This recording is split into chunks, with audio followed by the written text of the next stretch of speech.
Alright, I'm going to be walking through an arm day or bicep and tricep day for a chest back centered split. The split will be 3 days a week, and the days will be as chest back, legs/shoulders, arms, and then rest.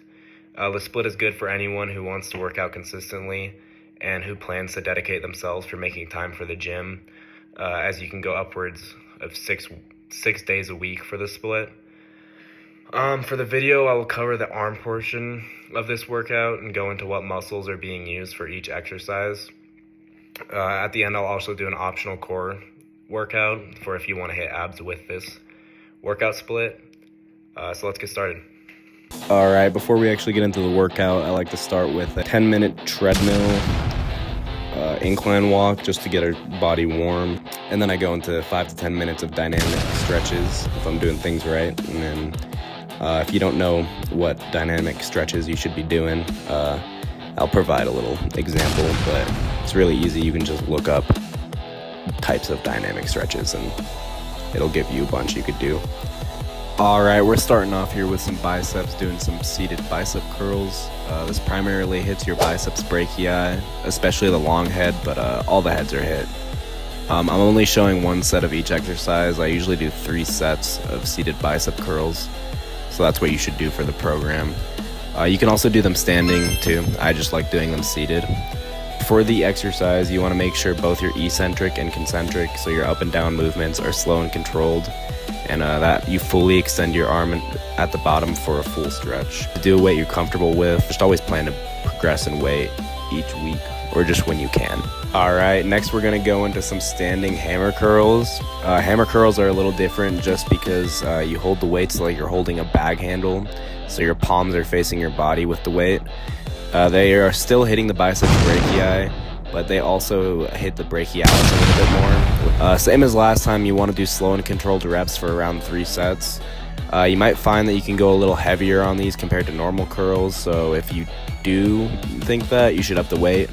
Whatever the case though, choose a weight that feels safe and comfortable for you. Alright, now moving on to some triceps, we're going to start with some cable tricep pushdown. I'm using the bar attachment, but you can also use the rope attachment if your gym has it. They're very similar, so it's kind of up to preference. You want to really focus on the bottom extension of this movement, maybe even hold the stretch at the bottom to really feel it. These hit all 3 heads of the tricep, and they're just a very good exercise that I think you should always hit when hitting your triceps. Next up, we're going to do some cable single arm tricep pushdown.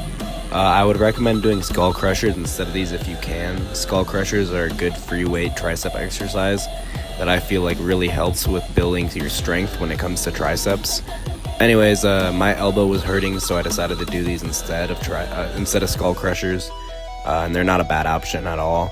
You're going to pull across your body and down to your side. Your hand should be fully on the side of your body with your fist pointing to the ground. Do these for 2 sets and alternate your arms to hit both your triceps. We're doing some cable curls with the bar attachment.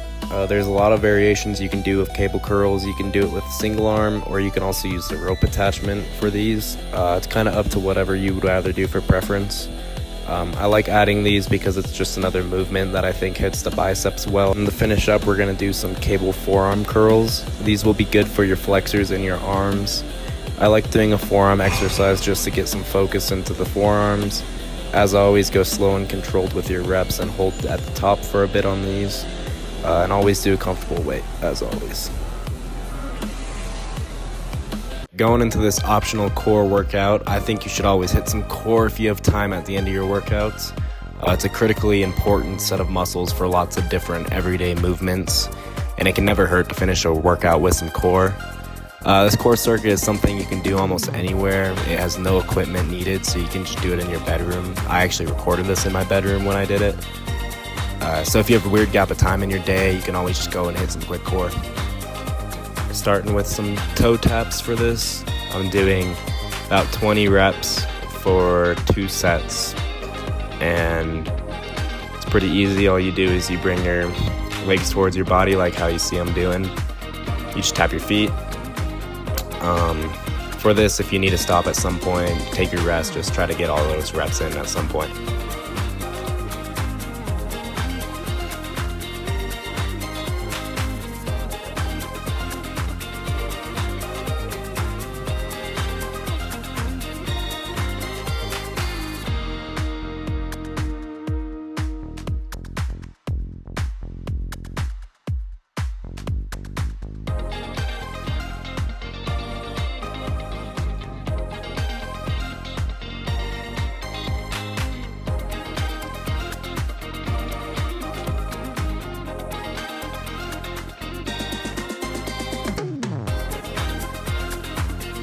Like I said, it's okay to rest. Just jump in when you're ready again.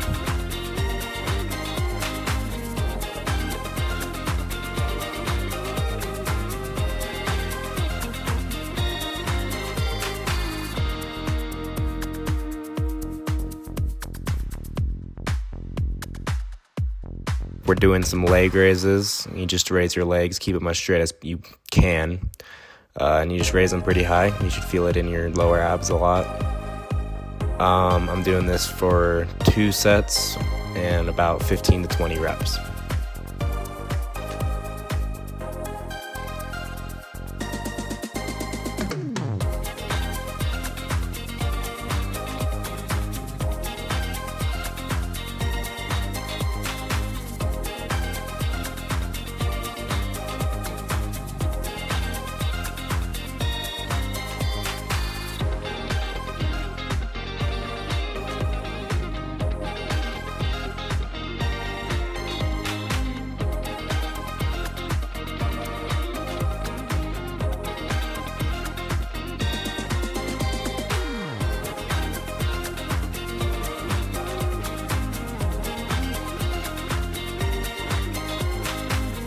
All right, now we're just doing some flutter kicks. Kind of cross your legs in the air, try to keep them a little bit high.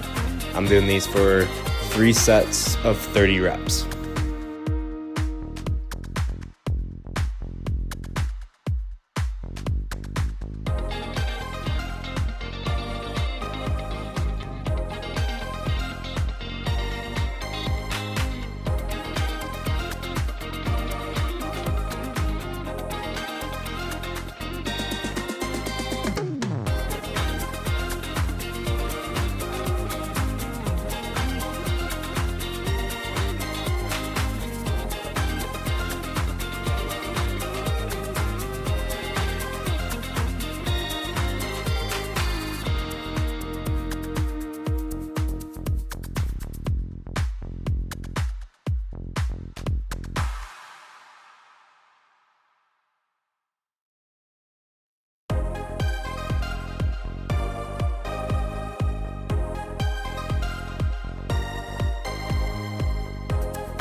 All right, now we're doing crunches, just regular crunches. I think you probably know how to do these. I'm doing these for 2 sets of about 20 reps.